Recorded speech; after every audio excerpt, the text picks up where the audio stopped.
asalaamaaleykum mbokku internet yi nga xam ne yéen a ngi suivre Mbarmi TV ñu ngi leen di nuyu yéen ñëpp di leen ziar fii nga xam ne mooy unité 16 bergerie Baraka ñëw seet si ki nga xam ne mooy champion bu mag a mag muy Omar Cissé tey jii ñu koy dalal fi nga xam ne mooy bergerie Baraka pour waxtaan ak moom si li nga xam ne mooy élevage am ak Mbarmi TV di leen jox dig daje léegi léegi si kanam incha allah.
mbokk internet yi ñu ngi leen ko waxee woon ñu ngi ci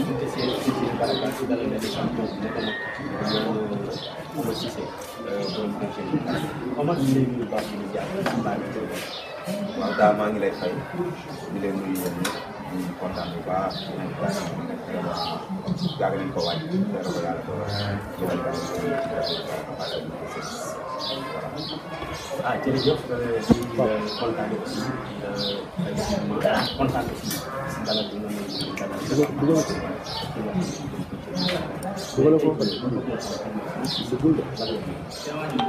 Omar Cissé ndaw la Dakar Padois maa ngi foofu voilà dugg ci càmm bi yàgg si la ñi propriétaire Fatou ñu gën koo ràññee ci waaw yoroon maa bi joni ak trésor voilà maa ngi ci depuis 5 ans yaa ngi ci càmm mais tey jii avant Fatou mais yan maa ñoo fi jaar yoo xam ne jot nga liggéey si waaw au début maa ngi tàmbalee ci joni di doomu Ramsès Sack voilà mu jëlee woon ko xale yi voilà boobu laa tàmbalee sama liggéey moom ak trésor di doomu ay char waaw joni jot na fi liggéey quand même pendant 2 ans ma téye ko liggéey si vraiment base femelle bi ngeen fi fekk actuellement moitié base femelle bi mën nañ ne ay doomam lañ voilà muy maal vraiment bu liggéey ci bergerie bi sampal ñu base bu am solo waaw parce que maal la boo xamante ni am na capital génétique am na ndey am na baay te maal la boo xamante ni mënoon na doom mënoon na jur bu baax a baax voilà donc ci moom la ñu tàmbalee suñu liggéey def ba mu liggéeyal ñu base ba ñu consolider ko ba mu leer ñu ne lii lu taxaw la ñu génnee ko jàll ci leneen. ngeen jàll ci leneen lan ngeen jàll ci loolu. waaw moom durant bi mu fiy nekk sax daje na fi ak Trésor parce que Trésor di doomu Aïcha ak Omar Séréer moom dama ko récupéré woon mboote ñoom ñaar ñu nekk ndoo fi mais bi Joni liggéeyee ba bay nekk ci tànku génn ci la Trésor commencé tëb ma jox ko doomu Joni yëpp mu tëb voilà Trésor aussi liggéey fi production bu am solo moom tamit ay doomam ñi ngi fi voilà moom di doomu Aïcha di rakk ci magistrat ak Gelawaar ñoom ñoo bokk yaay ñoom ñëpp waa giir googu la doomu Aïcha la aussi di sët ci Boy Séréer voilà moom tamit jot na fi liggéey bu baax bàyyi fi base femelle bi ñu génnee ci la bâtonnier di door a dugg si. avant bâtonnier am. waaw premier di doomu Fréchine ak Lissa ñu ko récupéré bi ñu nekk xale mais moom jotu ci am. parce que dafa amoon problème mu fertilité voilà donc téye nañ ko pratiquement ba mu am 2 ans et demi fii pratiquement bi muy génn soreetul 3 ans jéem nañ lu ne jéem ko traité mais yàlla dafa def jurul fii ci bergerie bi.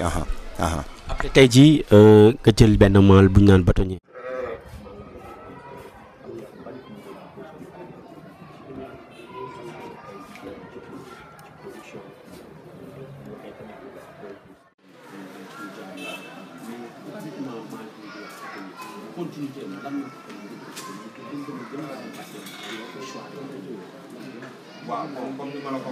bi mu liggéeyee Trésor liggéey ñu gis ne vraiment ay xar la yoo xamante ni dañu bokk ci giir yoo xamante ni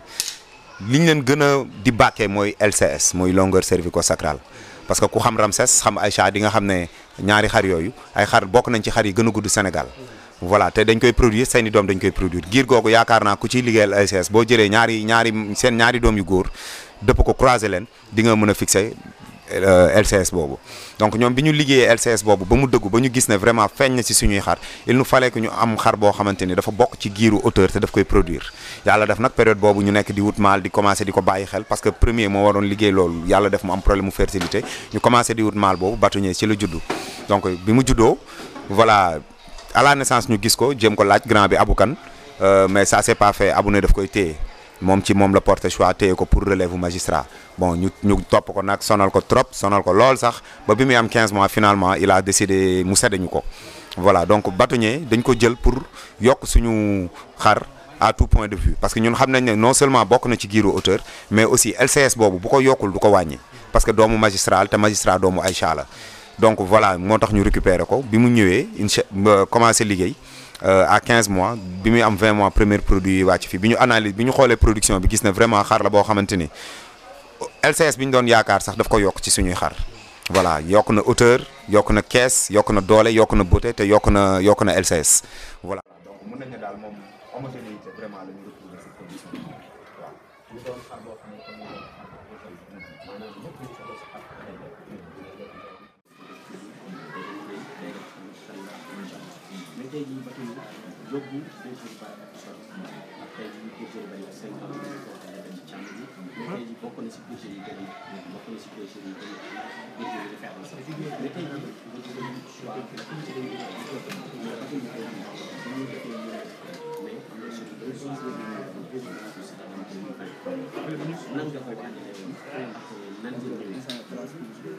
waaw Saladam bon xar la bu war a déjà ñun bi ñu ko récupéré ñu ñëw xool ba taxawaayam ak aura bi mu àndal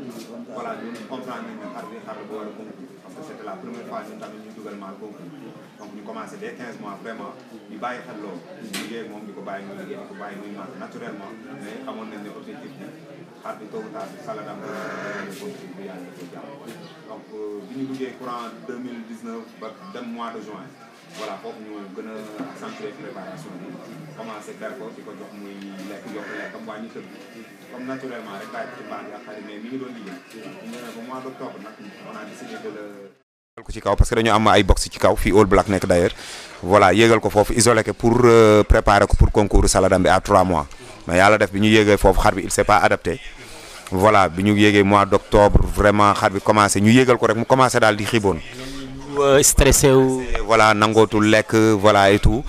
voilà ba niñ koy décidé wàcceewaat ñu téye ko fa 1 mois gis ne xar bi li ñu jotoon liggéey sax perdre nañ ko bu baax voilà donc on a décidé au mois de novembre ñu wàcceewaat ko bi ñu ko wàcceewaatee bon n'empêche feebaroon na ba léegi on a décidé de ne pas forcer. dafa feebaroon wala dafa stressé wu woon rek. non dafa feebaroon dafa feebaroon stress moo déclenché feebar bi waaw mais dafa feebaroon voilà bon tànk yi neexatul woon ba tey ji nag mënuñ la wax xar bi lii moo ko jàpp sincèrement vétérinaire yi ñëw nañ def diagnostic vétérinaire bi may liggéeyal muy docteur Boy que je salue au passage ñëw na def diagnostic période boobu chaque semaine dina ñëw xool ko mais ba léegi mënuñu wax xar bi lii moo ko dal donc bi ñu gisee loolu daal ñu xamuñu cause feebar bi ñu wàññi suñu loxo bu baax bàyyi ko voilà préparé wuñ ko bàyyi ko naturellement muy lekk heure comme ak xar yi ñu yóbbu ko Saladam parce que natoon nañ ko quand même def ay simulation xam nañ ay mensuration donc on a jugé nécessaire de ne pas trop forcé comme que xar bi yàlla def na hauteur bi ñu nattoon musuguloon am ci xar yi te xamoon nañ ne bu ñëwee dina ko confirmer parce que à plusieurs reprises saa yu ñu ko daan natt les mêmes choses lañ doon am entre 120 121 et tout donc ñu ne daal bon ñu def objectif suñu point de mire lan lay doon battre suñu record gagné ou pas gagné dinañ dugal xar bi pour ñu natt ko ñu xam ne élevage def na un pas en avant xar bu am 120 am na Sénégal je pense que objectif boobu moo ñu yóbbuwoon Saladam te réussir nañ ko. est-ce que am ngeen mbetteel si mu am battre record 120 wala vous attendez plus wala moins. waaw bon man sax damay wax ne normalement 120 yi waroon na teg tuuti bu xar bi ñëwoon ci. ñaata à peu près. non waroon na teg tuuti parce que bon ñun si waaw mënoon na. bon comme ñun ay dañuy wër di si bergerie ay éleveurs lañ aussi déggoon nañ 122 123 affaire yooyu yëpp dañ ko doon jot a dégg. waaw 120 121 122 yooyu moom daf ko daan génnee fii fréquemment quoi xar bi bu amee en bon point boo ko nattee normalement day génnee 121 122 mais comme bi ñu koy natt tamit il était un peu faible il était un peu malade ci biir foire bi sax dafa ñëw gën a feebaraat ci biir foire bi mais quand même j'ai forcé staff yi ci boppam c'était vraiment dañ daan waxtaan ñii naan non finalement duñ ko dugal ñii naan dugal mais man comme que j'avais mes mensurations te xamoon naa ne record boobu vraiment c'était du logique nga koy xañ élevage parce que tey xar bu am 120 nga am ko denc ko sa kër ne doo ko dugal concours boo taxawee ne xar bi def na 120 dañ naan mais pourquoi dugaloo ko ñu natt ko voilà donc il fallait ñu dugal ko bon ñu dugal ko mais 120 moom jàpp nañ ne sax bi mu koy dugal Saladam il pouvait faire plus 2 centimètres de plus mënoon na nekk. bu may déggee Omar Cissé di wax macha allah damay sentir koo xam ne dafa bëgg maanaam. Évaluation yow ban gis-gis nga am ci évaluation yi. waaw évaluation moo indi tey xari fi ñu nekk je pense que 10 ans yi ñu génn man 5 ans laa si fekkee mais su ma defee un peu historique gu laadum mi gis naa ne en 10 ans li ñu liggéey depuis bi ñu commencé foire laadum mi ni mu avancé en 10 ans yu mujj entre 2000 2010 avancé wu ko noonu lu ko indi mooy évaluation damay tàmm di wax rek tout le temps ne Adam ñoom li ñuy natt loolu la éleveurs yi di liggéey donc lu jar a bàyyi xel la. bu ñu critères yi ñuy natt selon critères yi ñoom li ñuy natt li ñuy jox doole maanaam comme hauteur bi LCS bi yooyu moo jiitu 40 35 boo xoolee éleveurs yi loolu la ñuy gën a travailler donc lu jar a bàyyi xel la évaluation dafa bokk ci xar yi parce que ça nous permet de voir ce que nous améliorons ça nous permet de voir évolution bi xar yi am ci liñ leen di liggéeyee ça nous permet aussi de voir de confronter les lignées les souches pour xam lignée bu nekk lan mooy sa particularité lan ngay def moo tax dafa am solo trop ci élevage. macha allah donc ñu dagg tuuti rek ñëw si pub après dellu si waat incha allah. Sëriñ Mangane.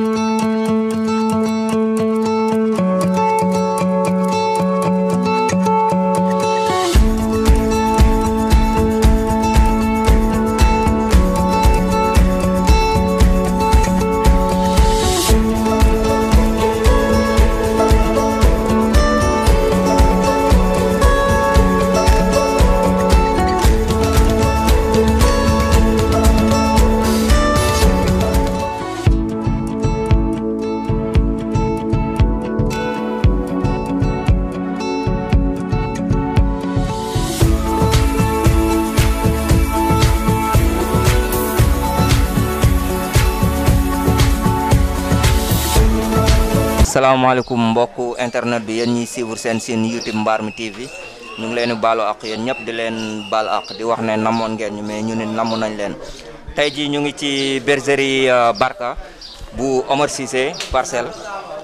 ñëw fekk fi ay Cissé garaaw yéen a déggandoo waxtaan bi ak sama waaw yéen ñi seetaan seen YouTube Mbarmi TV ñu ngi leen di béggee di leen ziar di leen baalu ak di leen baal ak bu baax a baax ñu ngi tey ji ci bergerie Baraka bu Omar Cissé ñëwoon fi nag doon fi def waxtaan ak Mbarmi TV di wax mu ñuy wax liggéeyam ak xar yi nga xam ne ñoo jaar fi tey ji ci bergerie bergerie bi ku ci mel ne Joni Joni nee na jaar na fii ci bergerie bi te Joni Joni nekk xar boo xamante ni macha allah ndaanaan la nekk xar buñ am yaakaar ci élevage bi te ba tey ay doomam ñu ngi fi waaw Joni Joni boobu moo seexandoo ak Maysa Wade waaw jaar na ci bergerie bi nekk doom ci Ramses ak Boy Lebu yaayam di doomu góor gi Boy Lebu di doomu Algor def ay production nag yu doy waar ku ci mel ne Rib bu Tëngéej gagné woon na fi Espoir Tëngéej waaw muy Rib ak ku ci mel ne Boy Badou bi nekkoon ci Pape Gueye Medina mu ngi mujj sax Ndar Boy Badou lañ fi jaayoon bergerie Ngapparu xaalis bu bari kooku moo bokk ak Joni Joni benn papa waaw jaar na fii ci bergerie def fi production bu doy waar ku ci mel ne Trésor tamit jaar na fi Trésor ku nekk xam na ko doomu Aïcha la ak Omar Séréel booy Séréel moo ko jur ak Salañ yaayam di Xadi di doomu Tyson papaam di Biraay mu bokk ak Algor ndey ak baay waaw Trésor boobu jaar na fi di doomu Omar Séréel jaar na si bergerie Baraka bâtonnier tamit jaar na fi waaw bâtonnier moo nekk tey jii si bergerie bi di liggéey ak benn mâle bu ñuy wax All Black bâtonnier def fi performance bu doy waar ci Salle Adam 2020 mais tamit war na mën a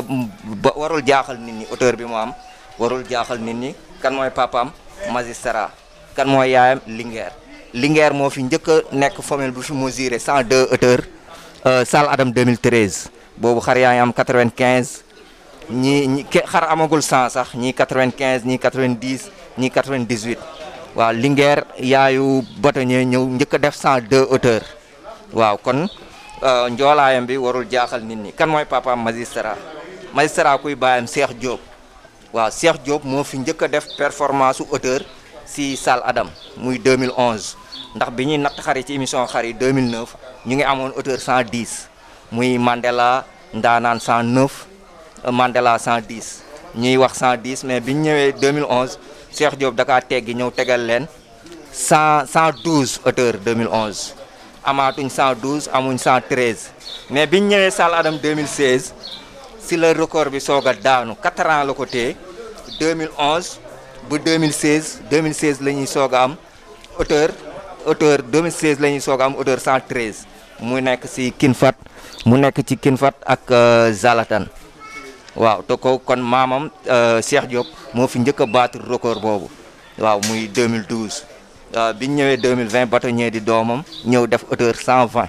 pour man hauteur am warul jaaxal nit ñi waaw moom moo war a gën a nekk sax xar bu gën a njool Sénégal waaw ndax ci côté yaayam mooy xar bi fi gën a njool yaayam moo fi njëkk a njool maamam Cheikh Diop tamit mooy xar bi nga xamante ni moo fi njëkk a njool kon 125 bu ñu ko waxee si bâtonnier wala 130 nit ñi war na ñoo xam ne war na ko mën a am quoi oui loolu laa leen indiloon ci maal yi nga xamante ni ñoom ñoo jaar fii bergerie Baraka.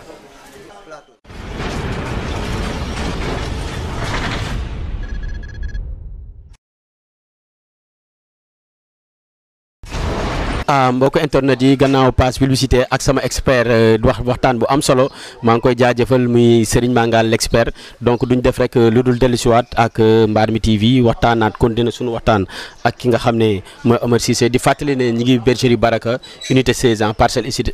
Assainies unité 16 ñu ñëw nag tuuti si mbirum investissement tey jii ku wax xar yi macha allah ak bergerie bu mel nii xam na dugal nañ ci koom bu bari investissement bi nan la demee ndax da nga am koo àndal di liggéey wala yow kese la. waaw investissement bi bon damay liggéey ak staff voilà sama staff laa ci nekkal depuis le début voilà muy Babacar Diallo ak Chérif ak Amadou voilà ak Samba depuis le début ñoom ñoo nekk di ma jàppale ci investissement bi mais bergerie bi bon sama investissement la voilà mais ñoom ñoo ma ciy jàppale vraiment depuis le début bi may lancer activité bi par des conseils voilà mun naa ne daal bergerie bi ñun ñeent la. ñoo ko mettre sur place depuis le début voilà nekk ci di recruter ba mu yegg si fii. ma dégg ne benn xaru Tabaski nga jëndoon après xar bi neex la rek fa nga duggee ci laadum bi. waaw effectivement au départ dama demoon jëndi benn xar tuubaatul ànd ak sama benn collègue te xar bi ma jëndaloon ko maire bi xar bi ñëw rafet ma téye ko ma ne finalement du ma ko rey xaaral ma jëndal maire bi jënd beneen téye ko noonu commencé am sama benn waay boo xamante ni dañ daan liggéey. Omar Cissé donc ñëwoon sama bureau benn jour waroon jaar ci maayu bureau moom parce que moom da doon élevé Omar Cissé yi ñaar la Serigne Omar. nga xam ne moo yor maal biñ naan Kamal. voilà moom la waaw ñu waroon ànd ci Maïbra voilà noonu ñu ànd maak moom ma déposé ko dugg xoolaale xar yi bon affaire bi xaw ma jaaxal tuuti xar yi am ay ventilo et tout ma saa yu ma wàccaan daan ànd ak moom ñu fay dem di def tour commencé noonu di visiter ba ni mu demee nii waaw. mais tey jii ñu ñëw nag si dëgg nag si production bâtonnier ndax xar lañ boo xam ne doomam ñëpp bëgg nañ ko mais lan mooy particularité ay doomu bâtonnier ba tey jii daanaka bergerie yu mag yëpp foo dem ñu ngi dugal doomu bâtonnier ba sànq rek laaj naa anachètement li ñu ne ma amu fi macha allah. waaw bâtonnier dama li may njëkk balaa may wax ci particularité production damay wax peut-être ne xaru éleveurs yi la éleveurs yi ñoo ko bëggal seen bopp. parce que loolu je pense même man avant ma koy jënd sax je me souviens que xar bi dafa judduwaale loolu dafa judduwaale aura éleveurs yi ñoo ko bëgg voilà yàlla def nag mu ñëw def ay performance ba pare confirmer ko ci ay production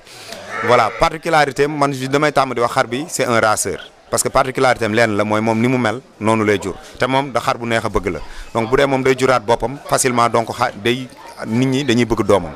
doomam soo xoolee à 90% lu ci ëpp moom lay jël dina am hauteur am dina am LCS am dina am dayoom ba pare dina am esthétique am voilà te lépp daf koy améliorer nag voilà particularité bâtonnier je pense que xam nga élevage dafay am des fois xar comme ni man ci ni ma ko jàngatee sama jàngat bu ndaw xar des fois dafay juddu dem jël ci yaay ji des fois xar juddu dem jël papam des fois xar juddu synthétiser gène papam ak yaayam créer un gène particulier voilà ñooñu en général ñooy les raceurs ñooy créer benn gène bu bees boobu noonu di ko exprimer ci seen production du nuroo ak seen production papa du nuroo ak seen production yaay seen production bopp lay doon bon man loolu laa jàngat ci bâtonnier xeetu xar yooyu la mun naa jox un exemple pour confirmer leneen beneen xar boo xamante ni noonu la xaw a mel muy Saalum moom il a créé un gène particulier soo xoolee yaayam nga xool papam moom dafa def synthèse yu ñaar yooyu di jur boppam ay doomam muy góor muy jigéen moom la ñuy gën a nuru voilà loolu dafay am ci élevage dafay ñëw de temps en temps ci ay xar bâtonnier dafa nekk ci genre xar yooyu. bâtonnier du moom rek la papam jur mais tey jii lan nga gis ne moom da koy produire te ay frère am duñ ko def. waaw bon man damay wax ku ci nekk sa bopp ngay gën a faral di jur waaw mais bâtonnier tey boo koy jàngat synthèse u papam ak yaayam la mais am na lu mu jël ci papam am na lu mu jël ci yaayam synthèse u ñaar ñooñu la. voilà moom munoo ne yaay ji la gën a jël munoo ne papa ji la gën a jël. wax tamit papam lay gën a produire que yaayam lay gën a produire. voilà moom boppam lay gën a produire mooy li may. voilà boppam lay gën a produire mooy li may wax rek dafa def synthèse yu ñaar yi créer un gène particulier gène boobu noonu moom mu koy produire donc loolu day am ci ay xaram voilà croisement Linguère magistrat à chaque fois bu ñu ko defee dafa réussir parce que y a eu ran. yaa eu bi nekk Wakaam Nestor ak procureur voilà moom mooy le 4e soo xoolee. am na rakk wala amul rakk. non moom dafa juddu yaayam daanu moom nampul yaayam waaw moom dafa juddu bi mu juddoo yaayam daanu voilà donc Adama moo ko doon nampal mun naa ne Adama mooy papam ak yaayam quoi loolu laa koy tooñee waaw voilà donc moom ci synthèse u je pense synthèse u gènes yooyu yëpp la indaale synthèse u gènes yi nekk ci papam ak ci yaayam yëpp la indaale parce que da ngay xool doomam yi dañuy am geen yu gudd ba pare dijj loolu xam nga loolu du ligne magistrat bi du seen fort voilà te moom daf koy produire daf koy def bon loolu ci Birima la amoon voilà donc soo xoolee keesu yaay ji lay gën a produire auteur bi mun nañ ne synthèse u Linguère la ak Cheikh Diop parce que mënuñu jël auteuru bâtonnier rek dëkkal ko ci papam parce que bi papam aussi jur na ay doom mais kenn njoolu si ni moom parce que Linguère yaayam mooy première femelle bi nga xamante ni moo def 102 comme li Serigne Mangane wax léegi te ci ay waxtaan ñi ko xam dëgg nee nañ ma xar bi muy dem ba nekk femelle adulte dëgg bu ñu ko tegaan 305 yi da ko doon passé donc du xar boo xamante ni c'est n'importe qui donc papam dafa bokk ci giiru auteur yaayam bokk ci giiru auteur moom mu ñëw améliorer loolu di ko produire voilà. ok est-ce que moom ay doomam commencé nañ fi produire ndax ay doomam tamit pare nga utal leen maal pour ñu liggéey ak ñoom. waa ay doomam yu jigéen. ci teel a liggéey. atomique bi muy am 5 mois laa ko jox mu def un grand tour tëb une dizaine de femelles ma téye ci ay agnelle voilà ay doomam yu jigéen commencé nañ jur léegi ak All Black am nañ seen maal waaw ñoom All Black laa leen choisiral comme maal All Black di doomu Sibéru yaay ji di doomu Cheikh Fall. pourquoi le choix de All Black. waaw All Black dama gis ne génétiquement déjà distance génétique am na entre moom ak bâtonnier bokkuñ dara pratiquement sinon ay maam ci ay maam yu sorenteew ba pare morphologiquement bokkuñ benn bind ñoom ñaar bâtonnier ni mu bindoo ak All Black ni mu bindoo c'est diamétralement opposé te xar comme li ñuy wax complémentarité croisement bi gën a indi résultat mooy croisement bi gën a complémentaire exemple bi ñu ci gën a mën a citer te ñëpp xam ko mooy exemple Cheikh Diop ak magistrat ak Cheikh Diop ak Aïcha bi indi magistrat voilà donc croisement dafay jar di dafa jar di bàyyi xel booy croiser ngay créer complémentarité ak distance génétique donc man loolu laa defoon en ligne de mire ne mâle bii ñëw war a tëb doomu bâtonnier yi dinaa créer distance génétique ci moom ba pare dinaa créer complémentarité si moom loolu moo waral choix wu All Black tamit bokk ci giir goo xamante ne ay champion lañ ñu def résultat ci élevage lañ première dame ku ko xam ne vraiment aujourd'hui bokk na ci lignée yi gën a tas aujourd'hui ci càmm gi voilà moom muy doomu Sibéeru bokk ci doomam yi gën a ràññeeku voilà donc voilà moo tax ma récupérer ko. est-ce que commencé nañ def ay production après buñ defee production tamit doom yi nga teg doomu jigéen yi doomu bâtonnier yi nga teg si All Black lan nga gis ne donte bu dee ay mbote lañ mais est-ce que li nga gis bëggoon yaa ngi am gis-gis yaa ngi siy gis dara. waaw vraiment entre nous All Black du woon sax maal boo xamante ni dama décidé woon yàgg mu liggéey ak moom lu yàgg dama décidé woon jox ko doomu bâtonnier yi yu jigéen ñi fi nekk yëpp mu def un grand tour tëb ay 10 agnelles ma sélectionné li may sélectionné génne ko mais ak li mu commencé wàccee dama décidé def un deuxième tour ak moom parce que vraiment production bi répondre na au-dessus même de mes attentes waaw macha allah moom vraiment li muy produire nii moom dal na xel bu baax a baax. donc ñu defaat benn pape de publicité dellu si waat suñu expert ñëwul ñu si nga xam ne mooy Soubérou All Black lan la si mën a waxal ñu dellu si waat si plateau bi nga xam ne mooy.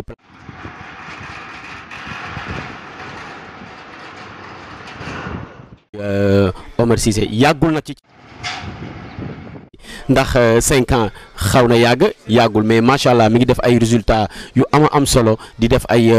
performance yu am solo parce que xar yi jaar yëpp si géttam ak production bi ñu fi gis muy production de haut niveau comme ni ñu koy waxee tey jii ku fi ñëw di nga xam ne mi ngi liggéey ku fi ñëw di nga gis ay doomu bâtonnier gis fi ay doomu trésor gis fi ay doomu atomique maanaam ay sëtu bâtonnier macha allah muy liggéey bu am solo sincèrement ku ñëw fii bergerie Baraka di nga gis ñu dem tuuti rek page publicité dugal si nga xam ne mooy suñu expert Serigne Mangane.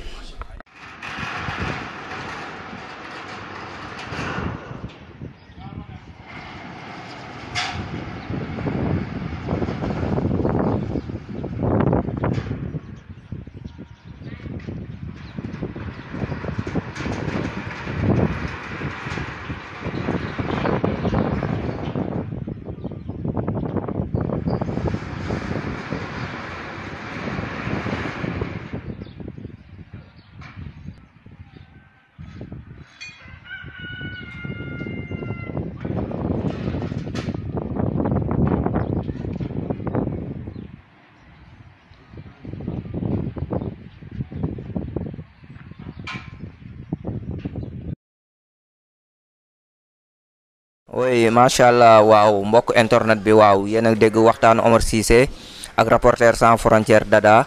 waaw beneen maal bi nga xam ne dugal na ko fii tamit pour mu liggéey ak doomu bâtonnier yi dégg ngeen li ci Omar Cissé wax muy All Black di yaaji di doomu Cheikh Fall di doom ci ado waaw ado tamit lim fi def performance bi mu fi def ci élevage ku nekk gis na ko mu def choix boo xam ne choix bu baax la. comme li mu wax loolu boo seetloo ba seetlu loolu ngay gis ci bâtonnier ak All Black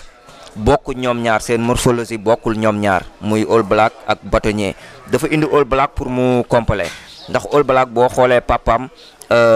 mooy Soubérou waaw All Black di nekk maal boo xamante ni tamit càmm gi moom dootuñ ko fi wax kenn ñëpp xam nañ ko def na fi performance bu doy waar tamit ci Sal Adam 2018 parce que dafa ñëw buuxante ñëw taxaw ci 5e place bokk ci ñetti maal yi gën a diis tamit seen giir ñu bàkkee leen esthétique rafet bàkkee leen tamit gabari waaw papaam di Soubérou dafa dugal biraayam ñaari yoon ci côté papaam ci côté yaayam moo tax mu constant ci li muy def noonu muy taar bi ñuy wax ci moom ak gabari bi ñuy wax ci moom ndax Soubérou boo xoolee côté papaam muy majja Soubérou mu ngi ko jur ak meilleur doomu biraayam bu góor parce que meilleur laa wax mooy algoor moo nekk doomu biraayam bi gën a ràññeeku moom lañ teg ci doomu mère bi ak biram njéeme ñu koy wax njéeme lañ teg ci algoor mu jur Madja ñu jël Madja teg ko ci première dame mu jur Subeeru première dame nag boo xoolee moom it mun naa ne mère la mooy mère doomu Boy Séeréel bu jigéen waaw Boy Séeréel am na fi doom yu bëri boo xoolee première dame rek lañ fiy dugal ay concours moom moo fi taxaw tamit 3e position Salle Adam 2016 première dame boobu mooy yaayu Subeeru première dame ki ko jur nag parce que dañu jël benn femelle bi ñuy wax Paate Ndiaye produit Galoya la doomu Kabila la ñu jël ko jox ko góor gi mu jur femelle ñu jëlaat ko jox ko Biraay mu jur ñaari femelle abu jox benn bi raan téye benn bi mu téye woon la teg ci Boy Séeréel mu jur première dame ñu jël première dame teg ko ci Madja mu jur Subeeru waaw Galoya nag maal yi fa jaar bëri nañ waaw maal yi fa jaar bëri nañ trop mais Subeeru moo gën a nekk liggéey boo xam ne Galoya lañ ko liggéeyee produit yëpp Galoya la papaam fa la juddoo yaayam fa la juddoo ay ndaanaan yu bëri jaar nañ fa nag ñii ñu jur seen yaay ñii dañoo jënd seen yaay ñii dañu jënd seen pap mais Subeeru produit Galoya la waaw man nag li may wax nii ci xarit soo gisee ma wax sama début élevage fi ma doon gën a dem mooy kër Mbodj Yaraax ak kër Pa Kiifa mais li ma xam nag lu bëri bergerie Galoya université Galoya laa xamee waaw ndax liy xew ci élevage yëpp li ci bëri foofu la xewee ba réseau yi am ni moo tax may mën a gën a wax ci xari quoi waaw di wax di jaajëfalaat ñëpp di wax ne bergerie Baraka macha allah liggéey bi rafet na Joni bàyyi na fi ay doom yu doy waar Trésor bàyyi na fi ay doom yu doy waar mal bi muy wax tamit di première defoon na ci choix bu baax di doomu Lisa ak Xuraysin waaw Lisa yaayam doomu Boy Naar la mais moom Cheikh Diop moo ko jur kon kooku choix bu baax la mais yàlla dafa def jurul quoi. expert Serigne Mangane gannaaw bi ñu jaaree page publicité di wax ne tey jii nan nga gisee tey jii pub yi nga xam ne mi ngi jaar si Mbarmi TV ak aussi tamit élevage bi fi mu toll ak mbirum communication. waaw yéen moom déjà dañ leen di féliciter vraiment parce que vous faites un travail exceptionnel voilà képp kuy éleveur si surtout suñu communauté bi war na si dugal loxoom voilà parce que boobu ba léegi maa ngi leen di suivre. mais macha allah rien à dire lépp lu ñu soxla yéen ak ñu koy jox ci wàllum imagerie voilà publicité yi dafa war a yokku parce que pour man sponsor yi njëkk yi bergerie yi la war a nekk voilà mais macha allah rien à dire di leen ñaanal rek vraiment di leen encourager mais amal na njëriñ élevage daal amal na njëriñ élevage. am na benn mbokku internet bu laaj bergerie Baraka fan la jógee tur bi. Baraka waaw bon comme yàlla ñun dafa def ñu tàmbale càmm gis na vraiment dès le début yàlla daf ci teg loxoom lépp sedd ci ñun boole ñoo dugal ñu foog ñu war a dugal boole ñoog ñim ñu war a booleel mun nañ ne erreur bi bëriwul parce que loolu chance la mun nga dugg ci élevage tout dépend de fi ngay dal am moyen wu investir et tout parce que gis nañ ko yàlla def nga dal foo xamante ni vraiment du par rapport wute na ak fa nga bëggoon dal voilà sa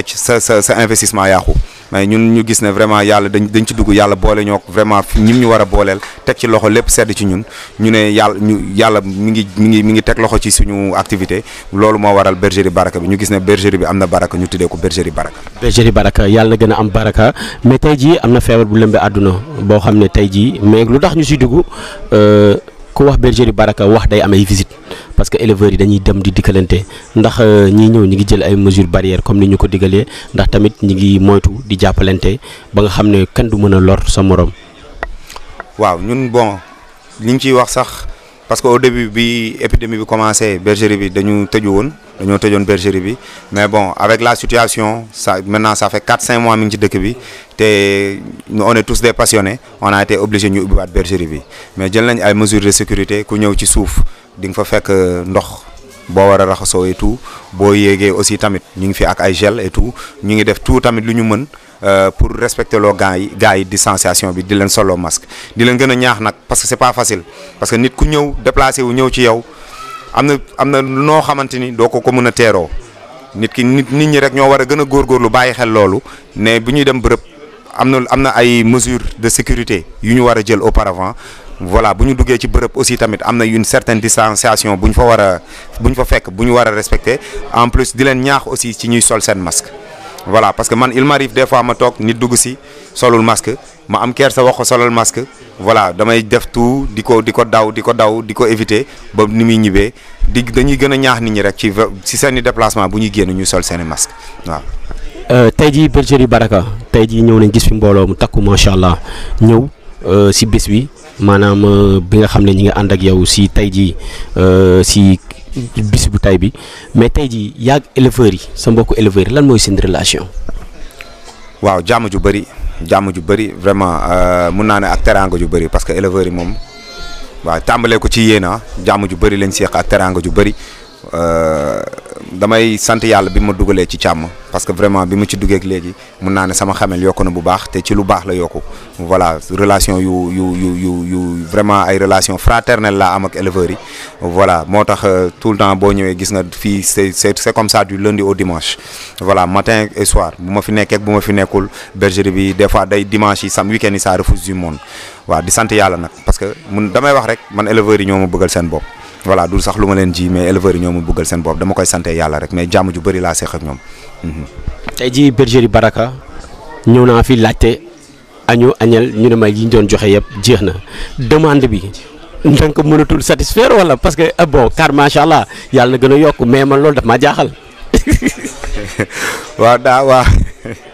waaw demande bi de daf ma ëpp doole fi mu toll nii pour dire vrai waaw daf ma ëpp doole mënu ma ko satisfaire parce que espace bi ndaw na. par rapport ak li mu war a contenir ci xar production bi ndaw na par rapport ak demande. est-ce que laajul léegi insémination war a mën commencer taxaw. maa ngi koy sax jéem maa ngi koy sax jéem parce que maal bi dafa tëb ba sonn waaw maa ngi koy sax jéem moom sa maa ngi nekk ci démarche yooyu boobu ba léegi sax maa ngi koy essayer voilà parce que effectivement tu as bien fait de le souligner sujet la boo xamante ni jar na aborder quand même parce que comme suñu liggéey dafa am fenn fu mu toll te maal yi des fois day am maal yoo xamante ni nit ñi dañuy bëgg seen doom. voilà te genre maal yooyu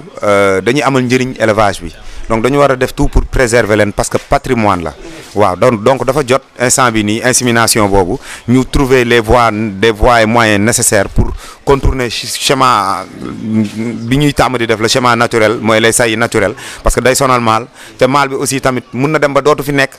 fekk amul lu ko améliorer donc élevage daf koy soxla. donc dafa y a des maal yoo xamante ni damay tàmm di wax yooyu dañuy traverser le temps voilà donc genre maal yooyu dafay baax seen i semence ñu denc ko parce que dañ koy soxla mun nga ko soxla dans 10 ans mun nga ko soxla dans 20 ans donc jot na daal ñu toog ñun ñëpp ñu waxtaan trouver des moyens parce que man boobu ba léegi maa ngi ciy dox mais amaguma vraiment satisfaction ci wàll boobu donc je pense que bu ñu toogee waxtaan dinañu am solution ci fànn boobu. yan association nga bokk Omar. waaw man Adam laa bokkagum ci association voilà Adam laa bokkagum Saladam rek laa mosagum génn voilà. est-ce que xalaat nga bokk ci yeneen salon yi yu mel ni Adel wala. Adel moom damay bokk incha allah Adel moom bon yàlla dafa def bii ñu mujj organiser dañu jóge Saladam 1 mois après mu commencé moo tax sax bokkuma mais Adel moom damay jàpp ne man moom Rufisque laa bokk. waaw Adel moom yaakaaratuma ne ci àdduna dinañ foire te dama nekk ci càmm gi te dootuma ñëw exposé waaw am naa yéene boobu daal waaw. looy tëjee ak loo bëggoon ñu laaj te jotuñu la ko laaj. waaw bon déjà dama leen di remercier rek parce que yéen moom macha allah dama leen di encourager aussi di wax ne Mbarmi TV moom sama yëf la du ma wax sax suñu yëf la sama yëf la dinaa ci gën a dugal sama loxo parce que liggéey bi vraiment neex na ma maa ngi koy suivre tout le temps maa ngi ciy waxtaan ak. gaa yëpp ñoom DJ Serigne Mangane yow voilà donc Omar voilà donc dama leen di remercier di leen encourager vraiment parce que liggéey bi am na solo aussi di remercier vraiment sama waa bergerie donc staff bi Amadou Samba Chérif Mbodj Babacar Diallo voilà Mohamed sama petit frère voilà staff bi yaatu na ku lim juum voilà di remercier aussi sama waa kër fii ma nekk fii Parcelles Assainies di remercier Pa Mbaye di remercier Mame Diarra di remercier waa kër gi yëpp ku lim juum voilà je pense que c'est le mot de la fin voilà di leen ñaanal daal yéen di leen ñaanal bu baax a baax waaw ak Ahmed Melas di remercier Ahmed Melas aussi suñu directeur waaw jaajëf di leen jaajëfal bu baax a baax. ñu ngi lay kontaanee di dalal koo xam ne ci bergerie bi la bokk tey jii kenn mënul lim bergerie bi te boole woo ko ci muy ki nga xam ne mooy Chérif mais balaa boobu rek ñu def benn page publicité ñëw dalal ci.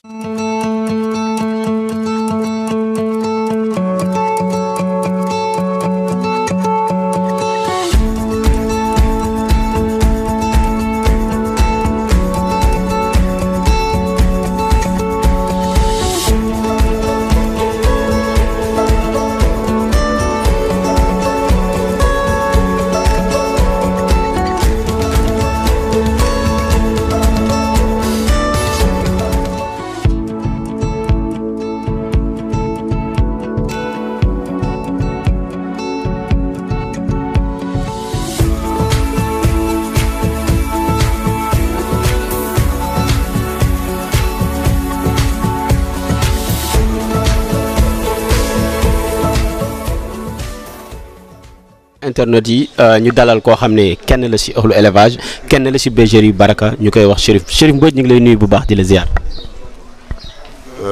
salaamaaleykum balaa may wax maa ngi sant ñëpp di nuyu ñëpp nag quoi parce que affaire bi aussi man WhatsApp laa gën a fort quoi wax ci li yombul quoi waaw mais affaire de Mbarmi TV doo xam waaw. yëpp ak lay seetaan. waaw moo tax nag wax bi day xaw a compliqué quoi mais daal li mu mën a wax daal mooy am loo xam ne moom foog dama ne naa ko wax balaa ñuy commencé émission bi mooy ni que liggéey bu ma apprécié ngeen def quoi ba pare nag am na sax ñoo xam ñu ngi roy aussi quoi di roy dama bëgg nag ñiy roy laa bëgg ñu gën a góorgóorlu parce que affaire bi aussi liggéey la xam nga professionnalisme daal bu naa gars yi di ko def quoi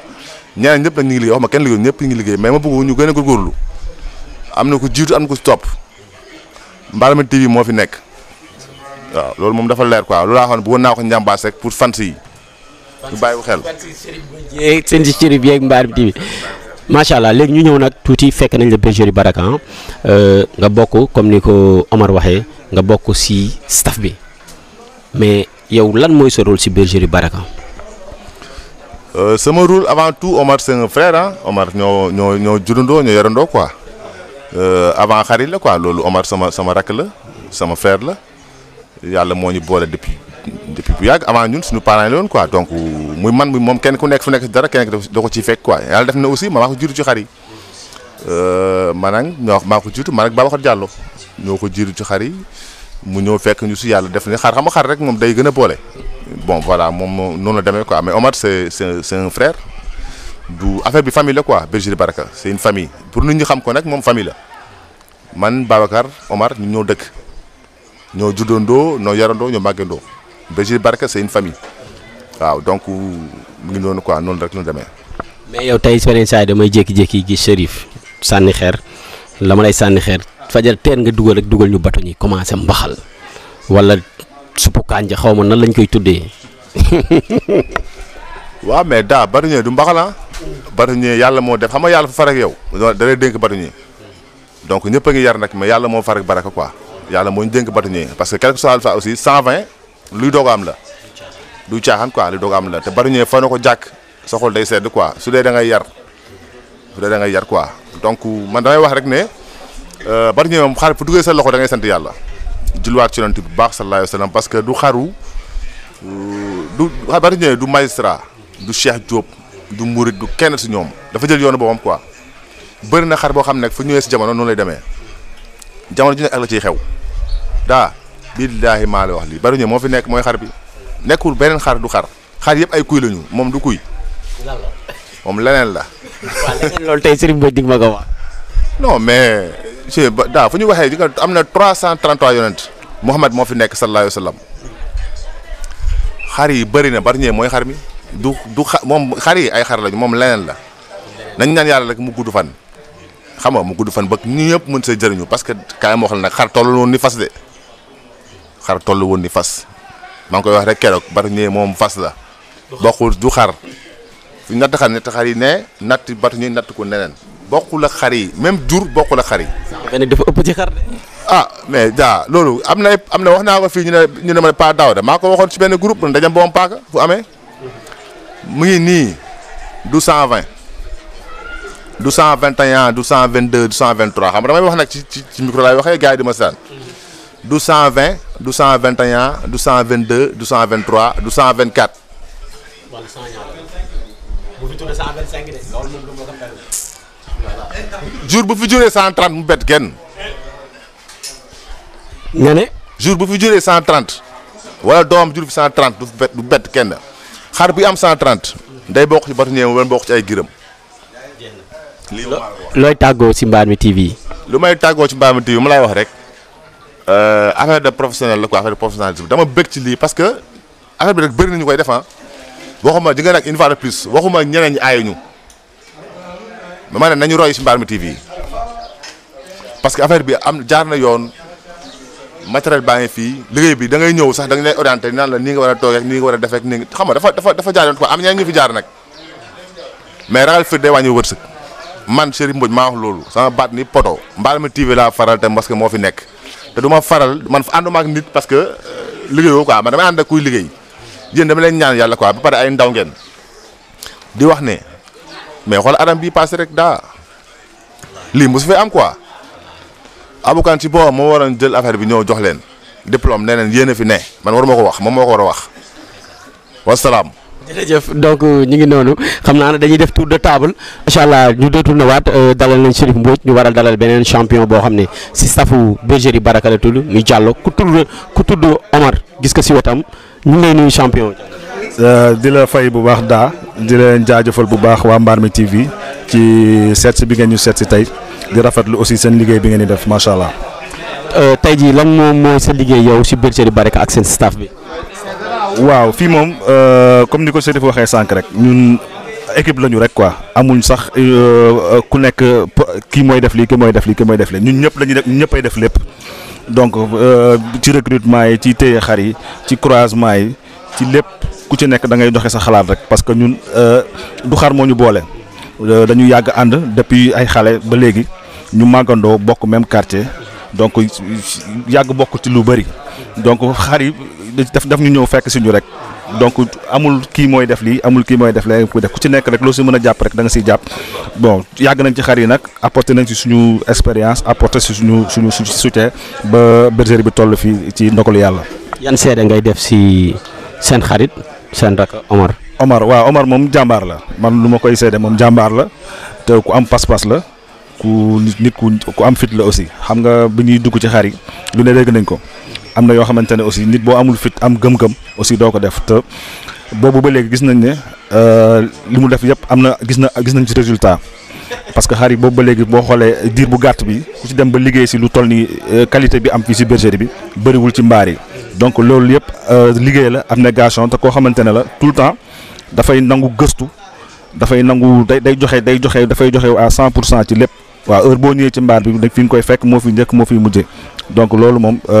jàmbaaram moom maa ngi koy saluer bu baax a baax. merci beaucoup looy tëjee ak looy tàggatoo ak si mbaar bi. waaw di leen jaajëfal encore di jaajëfal surtout ñi nekk ci mbaar bi di yore xar yi ñoom Samba ñoom Maas vraiment ay jàmbaar lañu parce que aussi ñoom kenn du leen fàtte ginnaaw parce que lu xar yi mel rek peut-être ñoom apporté nañ ci seen grande part ak di nuyu waa kër gi aussi ñi nga xamante ne fii la xar yi nekk sonal nañ leen tout le temps jaabante bi ak yéen di leen jaajëfal encore bu baax ci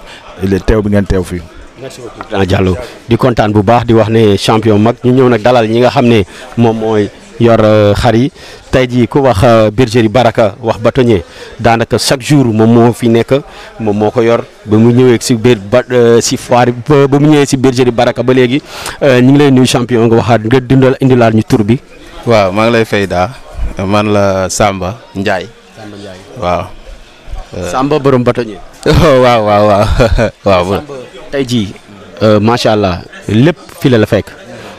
xar yi tey jii yaa leen yor yaay xont yaay def lépp nan la liggéey bi di demee fii bergerie Baraka. waaw liggéey bi moom bon bu ñu xëyee li may njëkk a def mooy damay taxaw ci xar yi box par box di xool xar yi un par un naka lañ fanaane loolu mooy sama priorité numéro 1 loolu laay njëkk a def après bu ma jógee ci loolu may leen ndox. ñu naan après bu ma jógee ci loolu may leen céréales ñu lekk quoi waaw defal seen xont ñu lekk bu fekkee am na bu am problème tôt le matin laa koy détecter quoi après ma signaler ko. est-ce que yor xar métti na. non yor xar moom vraiment yombul vraiment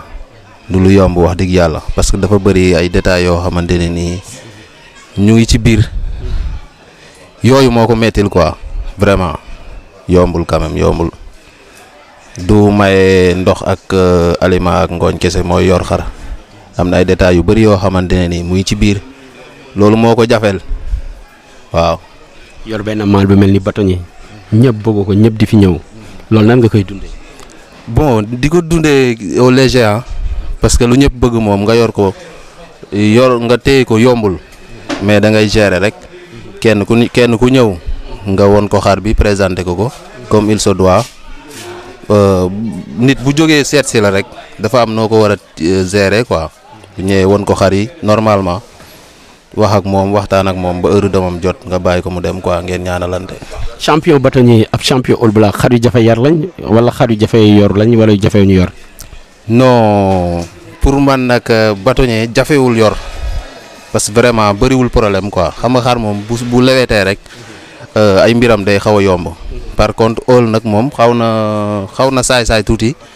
mais bon ñun ñu ngi koy gérer quand même ñu ngi koy gérer bu baax a baax. jërëjëf ñu ngi lay sant bu baax di la gërëm. loo bëgg tëjee ak looy wax sa mbonoom yi nga xam ne ñoo nekk si gétt yi di yor xar yi.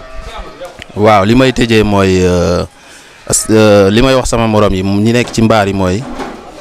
ñu góorgóorlu te xam ne nit bu jëlee alalam teg ko ci sa loxo dañ ko war a téel parce que xar yi nii moom bul ne dañ may fay rek am na loo xam ne duma ko def parce que am na ci yu bëri yoo xamante ni yaa ngi koy def nit mënu la ko fay nga xam ne aussi ay mala lañ am na yoo xamante ni boo ko deful di nga ko layoog yàlla parce que ay mala lañ amuñu gémmiñ mënuñu wax am na yoo xamante ne nii bu leen dalee nga seetaan ko loolu defoo ko ki ko moom yaag sa digganteeg yàlla la nga xool sa digganteeg yàlla lépp loo ci war a def nga def ko su bu ko defee yow liñ lay fay day barkeel waaw mais bul ne rek dañ may fay mais lii nii bokkul ci liggéey bi duma ko def wala lii jaar na fii génn na fii non bu ñu def loolu ñuy nekkal aussi ñu bàyyalante xel mook seeni surga ko defee seen liggéey jëm ci kanam quoi maa ngi leen di jaajëfal di jaajëfal sa gars yi vraiment affaire bi nice na waaw waxtaan nañ ci jàmm vraiment macha allah daal jaa ngeen jëf. waaw maa ngi siyaare gars yi di bëggee ñëpp di bëggee waa Mbarmi TV di leen jox seen wàccuwaay di rafetlu seen taxawaay fii tey parce que bergerie bi moom defe naa bergerie bi mooy bergerie Baraka te Baraka mooy lu baax te lépp baax na te mën naa ne borom bergerie borom baax la sunu xarit la parce que sama xaritam la mel na ne sax mën naa ne ñun ñëpp a far te on est ensemble yàggul ci élevage bi nag mais doxal na parce que li gën a fort mooy lu baax la bëgg te lu baax lay liggéey te fii ay élevage bi ay xar yu baax doo nga fi ne sujet yi fi ne yëpp macha allah boo limoon tey ji deret xar yi fi ne yëpp mooy xar yi nekk au sommet ci kaw te moom la ñëpp bëgg nag fi mu toll nii mu yor maal boo xam fi mu toll nii mooy coow. waaw gars yi waa Mbarmi TV maa ngi leen nuyu di leen sant di leen gërëm seen visite fii si bergerie Baraka waaw sama relation ak sama frère moom bon defe naa ne kenn dootu ko laajte c'est un grand frère pour moi un père pour moi et puis ñu seq lu bari depuis qu'on est gamin ba léegi yàlla def liggéey bi nag viré ñu si xar bi donc si xar yi donc ñu entretenir une très bonne relation familiale et puis ak si xar ya voilà donc liggéey bi moom concernant les bêtes moom defe naa ne waaw jaar na yoon jaaru yoon ñi ngi si kawam di taxale di góorgóorlu ndànk-ndànk waaw di jéem a dajal essayer de joindre les deux bouts waaw de jéem a yokk li fi gars yi defoon ñu yokk ko dëggal ko yokk ko yóbbu feneen jëlee ko benn point yóbbu ko beneen point waaw defe naa ne bon loolu mooy foofu la liggéey bi toll waaw. asalaamaaleykum man la Mass nekk bergerie Baraka dëkk fii nga xam ni mooy Parcelles Assainies unité 16 waaw di liggéey fii tamit ànd ak Samba di liggéey fii waaw di liggéey fii waaw di ànd ak Samba ak Omar di liggéey fii doon seen rakk tamit seen xarit waaw man moom waaw élément la fii tamit di fi liggéey di ñaan yàlla liggéey bi continuer ci jàmm ak salaam liggéey bergerie moom Baraka ni mu gisee moom wax dëgg yàlla liggéey bu avancé la te tamit ku ñu ko seeka tamit nekk nag nit koo xam ne xam na li muy liggéey waaw nekku ne day tatane di def lii ak lii xam na lu baax li muy liggéey te tamit teg na ko ci yoon tamit bu ne xar bi baax na rek damay jàpp ne xar boobu tamit baax na ndax li muy xoolee xar dama ciy jàng lu bari li muy xoolee xar ndax moom soo nee xar bi am na défaut rek jàpp ne xar boobu am na défaut boo nee xar bi baax na jàpp ne xar bi baax na moo tax damay jàng lu bari moom ci li muy wax su waxee xar bi baax na damay xoolaat xar bi bu baax a baax moo tax am na lu bari loo xam ne nii xam naa ko ci moom daal nekk na jàmbaar tamit doon na tamit du mag xale la te tamit li muy liggéey tamit lii teg na ko ci yoon waaw xam na li muy liggéey bu baax di ñaan yàlla liggéey bi continuer di ñaan yàlla tamit Samba dina xam ne moo nekk fii ci bergerie Baraka yàlla dafa ko ci jàmm ndax moom taxawoon na ma bu baax a baax waaw damay conseiller tamit bu baax a baax xam na tamit moom tam xam na tamit li muy liggéey tamit waaw am na vision tamit li muy liggéey bu baax a baax di ñaan yàlla liggéey bi continuer rek waaw di nuyu tamit grand yi ne fii yëpp Babacar Diallo Serif sama patron Amadou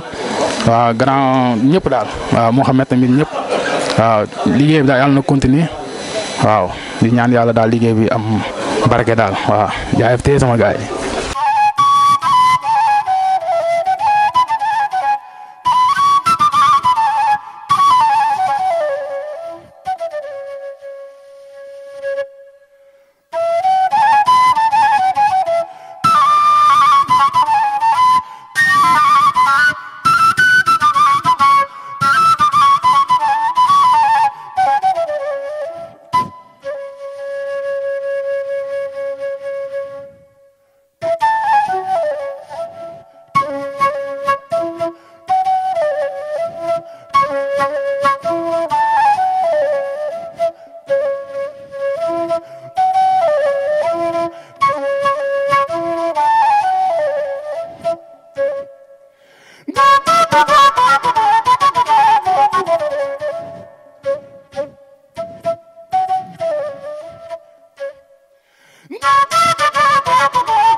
waaw mbokk internet yi lii lañ leen indiloon si Parcelles Assainies unité 16 muy bergerie Baraka doon fi dalal champion bu mag a mag a mag ñu gën ko xam si Omar Cissé borom bâtonnier macha allah ak borom All Black ñu fekk fi nag ay sujets yu rafet comme ni ñu ko waxee woon gis fi liggéey bu rafet fekk fi staff technique am yëpp ak staffam yëpp ñu waxtaan xool élevage yi waxtaan si élevage am macha allah ñu ngi koy ñaanal yàlla defal ko jàmm si càmmam di ñaan yàlla guddal fanam ak wéral ko wéral càmmam wéral ay xaram wéral njabootam yëpp di joxewaat dig daje fii ak fukki fan wala fii ak une semaine ñu ñëw dalalaat beneen champion incha allah rabbi fii ci Mbarmi TV jërë ngeen jëf salaamaaleykum wa rahmatullahi taala wa barakaatuhu.